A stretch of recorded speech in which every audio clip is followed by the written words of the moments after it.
VP Sara, isa daw superwoman, sabi ni Attorney Harry Roque. Bakit kaya niya nasabi yun, no? Let's go ahead and listen to him.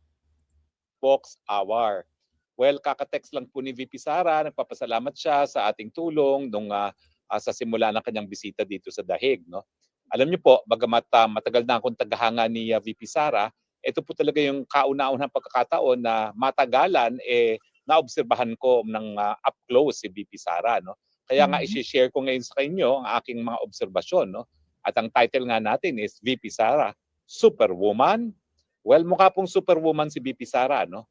Unang-una po, kami nagkita rito sa Dahig matapos nga po arestuhin ng kanyang ama at dinala sa Dahig. No?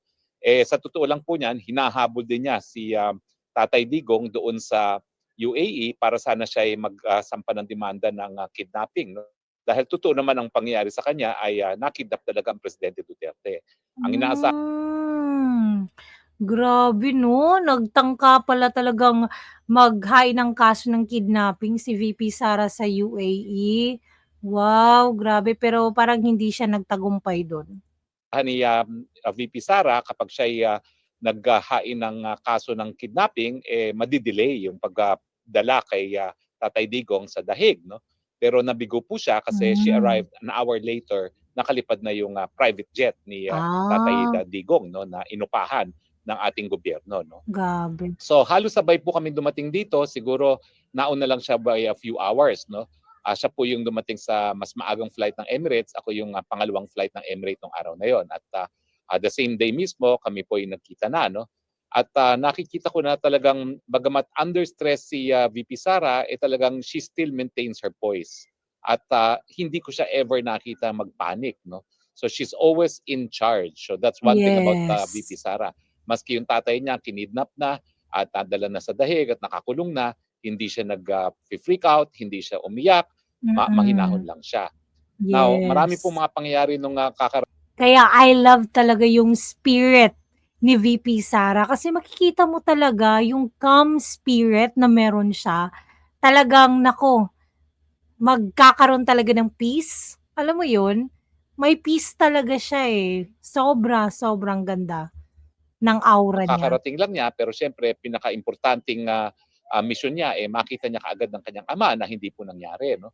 Kasi nga nagkaroon ng pangunang meeting, pangunang hearing ang ICC kay Presidente at nung araw na yon, maniwala kayo hindi pa niya nakikita ang tatay niya in private.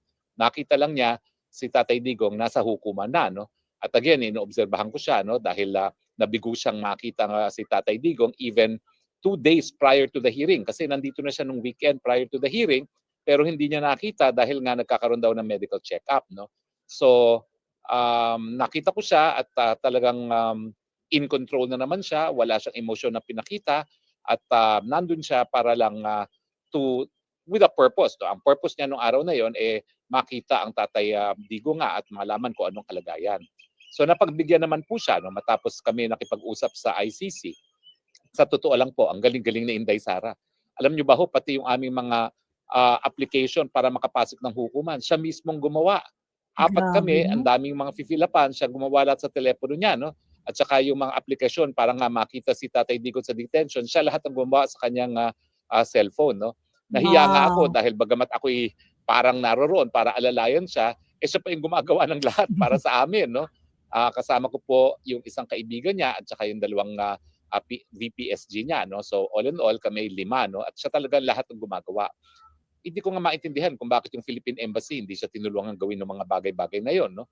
Dahil sila naman nakapasok doon sa hearing, kumpletong-kumpleto sila, 5 sila, kasama na yung ambassador natin, bakit hindi pa naman nila isinama si VP Sara at kami doon sa pag-fill up ng mga forms. Pero as usual, hindi gaya ko na nag-freak out at magtitili-tili dahil nagpapanik, siya mahinahon lang. Kinuha niya ang mga forms, inisa-isa niya kami, pinictura niya ang aming mga passport, sinumite, at lahat kami ay mahinahong nakapasok dun sa hukuman. Now, matapos yan, siyempre, may mga nag-aabang na mga tao doon no, sa ICC at napanood nyo naman lahat, talagang hinarap niya. Pero bago niya harapin, nangako sa amin yung taga-ICC na bagamat hindi pa na-approve formally yung kanyang application para makabisita, ibibigyan siya ng pagkakataon na makausap ang Tatay Digong. Na ang akala namin sa hukuman siya magkakaroon ng ganyang pagkakataon, pero hindi na dinala sa hukuman si Tatay Digong, no? From his detention facility, dun sa hospital facility siya dinala. So ayun nga, nagpaalam si VP Sara, ang sabi sa amin nung taga-hukuman, tanging si VP Sara lang ang magkakaroon ng pagkakataon na makausap si Tatay Digong. So dinala siya doon sa detention facility. Papunta na kami doon, biglang nakita niya yung mga tao sa labas ng ICC. Sabi niya, Spokes, pwede bang maiwan ka? Sabihin mo sa kanila, babalik ako na alas 5, wag aalis. At babalik ako at i-address ko sila. So ako naman, syempre dahil nakita ko ang dami-daming tao, no, talagang lahat umaasa na kung hindi makita si Tatay Digong, makita mo lang si VP Sara, nagpaiwan ako. Kaya yun po yung mga pictures na nakita nyo noong unang araw pa lang sa ICC. No? At true to her form, matapos silang makita ni Tatay Digong, siya ay nakipaghalubilo. No? Hindi lang siya karoon ng pagkakataon na mag-address sa ating mga Pilipino na sinabi niya na okay naman ang lagay ni Tatay Digong, na nandun siya sa kanyang hospital facility, doon sa detention facility, at nagpapasalamat siya sa suporta ng mga Pilipino. Naku, nakita ko po talaga ang estilo ni VP Sara. Hindi talaga siya umalis hanggang lahat ng tao ay nakapag-picture-picture sa kanya. Mantakin nyo, dumating niya ng alas 5, siguro mga 8:30 na kaming nakalabas. Dahil nga, hindi talaga siya umalis at nag-picture-picture. Tapos noon, dapat maghahapon na kami doon sa Filipino restaurant. Nagkahiwalay-hiwalay naman kami kasi alam niyo ba, yung panahon na narito si BP Sara na halos 3 linggo, hindi po yan kumuha ng kotse. Siya po'y nag-u-Uber, parang ordinaryong tao, at naglalakad. Ang sabi ko nga, ang KOJC may inupahang van para gamitin ni Inday Sara. Hindi niya ginamit at talagang naglalakad lang siya at nag-u-Uber na parang ordinaryong mamamayan. Kaya ako napapansin nyo, lalo akong pumayat kasi kailangan ko sabayan si BP Sara na maglakad. No? Sabi ko, wow, ano ba itong si BP Sara? Although, naririnig ko nga, nagre-reklamo siya kasi naka-formal attire siya nung papunta ng hukuman, no? Naka-heels. No? Siyempre, mahirap maglakad ng heels. At saka sabi nga niya, naku, hindi ko na nararamdaman ng paa ko sa lamig. No? Pero anyway, so yun po yung unang araw. Sa pangalawang araw, kita na naman kami. Doon po kami unang formal na nagkita na ng nila ES. Kumain kami nung kagabihan at kumain kami sa isang Chinese restaurant na Fusion. No? At yun, nag-usap sila ng ES kung anong mangyayari. At may mga bulong-bulong na sila ng ES na hindi ko na alam. No? Pero nung gabing yun, nakapag-usap kami tungkol dun sa kaso. No? At ang kanyang linabas yung naging decision nga ng ICC doon sa pre-trial, no? Doon sa hindi pre-trial kundi doon sa preliminary investigation kung saan nabigo ang Pilipinas na hindi nga ipagpatuloy ang preliminary investigation at binigyan ng basbas ng pre-trial chamber na umusad yung pre-trial ng kaso ni Tatay Digong, no? Anyway, nung ko nakita na doon siya talaga nagdedesisyon kung sino ang magiging abogado. At syempre, maraming mga nag-a-apply na abogado, pero meron na siyang na pre-screen at she stood by her choice. Now, anong nakita ko doon sa talagang nakapili siya at she stood by her choice? Alam niya kasi na maraming maglalabi ng mga abogado at kaya sinabi lang niya, nako, wag na natin atensyonan yan siguro, no? At meron na siyang napili, she's decided to go by her choice, no? Come what may, no? At sabi nga niya, kung nagkamali ako sa pagkakapili kay Kaufman, then it's my fault, no? So doon naman ako humanga, no, kasi talagang sa dami ng naglalabi sa akin lang, no, mga 8 taong naglalabi na kunin silang abogado, no.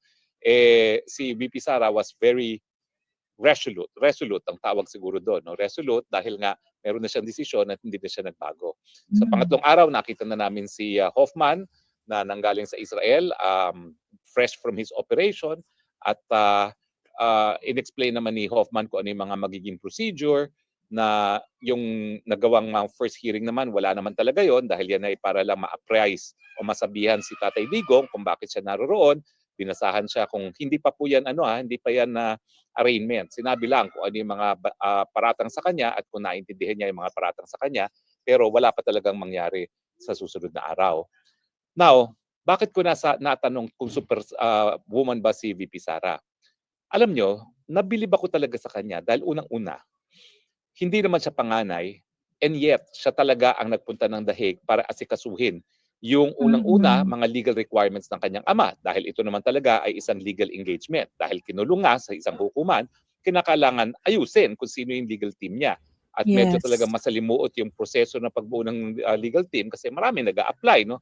Dahil Mm. talaga naman sa mga abogado, it would be an honor to represent former President Duterte, lalong-lalo na sa International Criminal Court na isang tribunal pa rin, no? Now, pero bukod pa doon, naiisip ko, paano kaya niya natanggap ang lahat ng paghamon sa kanya? Kasi bukod pa doon sa ang tatay niya ay nakakulong at dati-dati ay pinakamakapangyarihang tao sa buong daigdig, eh hindi naman tinago ni BP Sara na bago nangyari itong pagkakakulong kay Tatay Digong, eh hindi mabuti ang kanilang relasyon ng Tatay Digong, no? So parang, alam mo, naranasan ko rin yan, no? Kasi medyo similar kami ng background ni Tatay Digong, ni BP Sara, no? Pero iba yung pagdala ni BP Sara eh. Alam niya na hindi sila naging close si Tatay Digong pero alam niya kung ano yung obligasyon niya bilang anak. Pero at the Mm. same time, hindi lang naman siya anak sa kanyang tatay, no? Siya din ay isang ina na iniwan yung mga anak niya na napakabata pa sa Pilipinas at hindi nga niya alam nung sa simula kung gaano katagal niya maiiwan yung mga anak niya. At syempre, meron din siyang mga sariling pagsubok, lalo na Mm. yung impeachment na True. hinain sa kanya at yung kung ano-ano Yes. pang mga kaso na sinasampa sa kanya ng NBI, di ba? Huwag niyong kalimutan, meron siyang incitement to sedition, meron siyang kung ano-ano pa na nais-isampa ng NBI sa kanya, no? In addition dun sa na-impeach na siya sa Pilipinas, no? So iniisip ko, bilib ako talaga sa kanya dahil meron siyang poise under pressure. Mhm. Well, Iba yun, ako, 'no? meron akong kahit papaano collateral damage dahil hindi nga ako nakapasok sa legal team, no? Pero naintindihan ko naman yung desisyon niya kasi nung inanunsyo ko nga na asylum, ang sabi niya, eh paano ka naman mag-aabogado, no? Sa kay PRRD, eh kung ikaw mismo hinahabol ng Marcos administration, no? Well, totoo naman po 'yon. Sa totoo lang, nandito na naman ako sa asylum center, no, para sa continuation ng proseso, no? So, hindi siya ganun kadali at hindi siya ganun kabilis, no? At nakikita ko naman yung wisdom na sige, tapusin muna at least yung first phase ng application nito dahil ang second phase, matagal pa po yun, mga 22 months pa yan. Pero after 6 months kasi, bibigyan ka na ng work permit, pwede ka na magtrabaho, no? Pero ang punto ko doon is, ang daming pagsubok, never ko siyang nakitang nag-waiver, never ko siyang Mm. nakita na napapaiyak, Wow, never ko siyang nakita na parang sumusuko na siya sa mga pagsusubok na yan. grabe. Isipin nyo ha, kinailangan niyang asikasuhin ng kanyang ama na wala siyang relasyon until nakulong siya sa dahig. Napakahirap po nun. On top Yes. of that, eh iniwan niya yung mga mahal niya sa buhay, yung mga bata niya, mga anak, yung kanyang asawa, at on top of that, yung mga problema niya na impeachment at mga incitement to sedition at kung ano-ano pang mga kabusita na ginagawa ng Marcos Jr. administration sa kanya. Yes. At siyempre meron ding non-bailable na drug trafficking na hinain laban kay Congressman Pulong, yung kanyang nakakatandang kapatid, at saka sa kanyang asawa, no? So nagwo-worry din siya doon sa posibleng pagkakakulong ng kapatid niya na panganay at saka yung kanyang asawa mismo. At lumabas pa nga yung issue na baka daw raidin, yung nga pala, nakalimutan ko to, baka daw raidin, hindi lang ang pamamahay ni PRRD sa Davao, kundi yung mga pamamahay nila. Pero nakita ko siya, tumawag lang siya sa kanyang bahay, at ang sabi, huwag kayong manglaban, hayaan nyo silang pumasok, bantayan nyo lang, baka mamaya magkaroon ng tanim ebidensya dyan, at sabihin may Mm. droga sa bahay, so yun lang ang ingatan, pero wag na maglaban. At hayaan na lang silang papasukin. So, patong-patong. And yet, hindi Grabe. bumigay si Inday Sara. Yes. Hindi umiyak. Hindi nagsabing, ayaw ko na. At ang talagang ginagawa niya ay dire-diretso lang siya. No? Anyway, kaya naman po kampante ko na bagamat napakadami nating mga pagsusubok bilang isang bansa, eh kapag ang susunod na leader natin na sa Inday Sara, we're in very good hands. Dahil ang nakita ko sa 3 linggong kami magkasama, kakayahin niya kahit ano pang mga pagsubok. At hindi siya Wow. natitinag kung ano man yung pagsubok na yan. Kaya nga tingin ko ang Marcos Jr. Mabibigo kung sa tingin nila bibigay itong Inday Sara. Hindi. She is made of steel. Ang tingin ko. Alam nyo, pareho Grabe. kaming maraming pagsubok na dinaanan ni Inday Sara. hinahabol din ako ng Marcos administration. Alam niyo, ang paghahabol sa akin ay hindi lang yung sa Kongreso, ha. Meron pa yung BIR, meron pa yung AMLAC, at meron pa yung criminal case na tanim kaso na walang kaebidensya na hanggang ngayon walang desisyon. Ang duda ko kaya walang desisyon yan, talagang ayaw ako sampahan ng mga piskal at inaantay nila kung makakakuha sila ng ibang piskal para maghain ng kaso sa akin, no? Sana wag naman magpa-pressure yung mga piskal talaga dyan dahil ako naman naniniwala sa integridad ng ating mga public prosecutors, lalong-lalo na dahil ako naman ay pinalaki ng isang public prosecutor mismo, dyan mismo sa DOJ. Kaya laki akong DOJ dyan sa Padre Paura, no? Pero ako, aaminin ko po, hindi ako kasing tigas ni Inday Sara. Bumigay ko mga ilang beses na napapaiyak ako kasi nga hindi ko maintindihan bakit naging ganito yung buhay ko. Hindi ko naintindihan kung bakit ang paninindigan ay naging dahilan para eto nga po, hindi ako makauwi at hindi makapiling ng aking mga anak. No? So maraming beses na ako napaluha. Pero itong si Inday Sara, at the height of it all, hindi ko lang alam kung privately siya napaluha. No? Pero at the height of it all, kung siya mapapaluha, malalaman ko naman kasi talagang when the challenge was most intense, magkasama kami Hindi bumibigay. At siya parang stoic lang. Alam ba yung tawag sa stoic? Yung parang bato lang siya na, sige lang, kakayanin natin ito. No? Hanggang umabot siya ng 3 linggo. Marami pa pong pagsubok yan, pero napaka-personal na. Hindi ko na ikukwento. Pero tingin ko, alam nyo naman yan kung kayo nag-aabang ng mga vlogs tungkol sa mga naririto sa dahig. No? So hindi lang yung issue sa tatay niya, hindi lang issue sa pagbuo ng legal team, hindi lang yung issue doon sa mga kasong hinaharap niya sa Pilipinas, hindi lang issue yung impeachment, hindi lang issue yung mga kaso sa laban sa kapatid niya, sa asawa niya, yung nami-miss niya mga anak niya, meron pang away-away. Hanggang nabuo ang pamilyang Duterte. At tingin ko, nabuo rin ang pamilyang Duterte dahil din kay Inday Sara Duterte. Dahil pinakita niya na sa panahon na may matinding paghamon sa pamilya, wala na dapat kawatak-watakan. Hindi na dapat kawatak-watak. At dapat merong isang tindig ang pamilya. At yun naman ang nangyari. Kaya umalis siya, naayos niya lahat ng dapat niyang ayusin. At ngayon naman, haharapin naman po niya yung mga pagsusubok sa Manila. Well, yun nga po ang aking sasabihin. Kung si Marcos Jr. po ito, hindi kakayanin ito ni Marcos Jr. Dahil alam naman natin ang buong buhay ni Marcos Jr. nagpapatakbo si Liza Araneta Marcos, di ba? Pero walang ganun si Inday Sara. Wala siyang, kumbaga, ano tawag doon, tukod sa buhay. Siya mismo ang tumatayo sa kanyang dalawang mga paa. Hindi niya kinakailangan ng baston. Hindi siya umaasa sa kahit kanino. Umaasa siya sa sarili niya.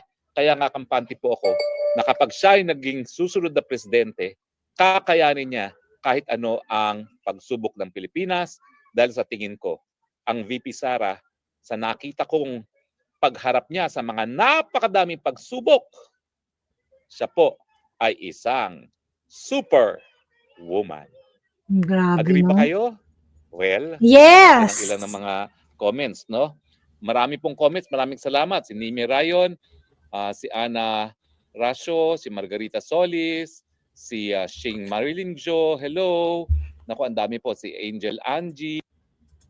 Totoo talaga yan, no? She's a woman of steel. Wow! Kung meron tayong man of steel, si VP Sara ang woman of steel. Grabe. So guys, anong masasabi nyo?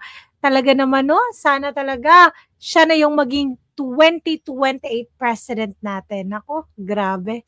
So let's continue to pray, guys, for talagang alam mo yun, welfare at saka malampasan niya talaga itong mga impeachment na to.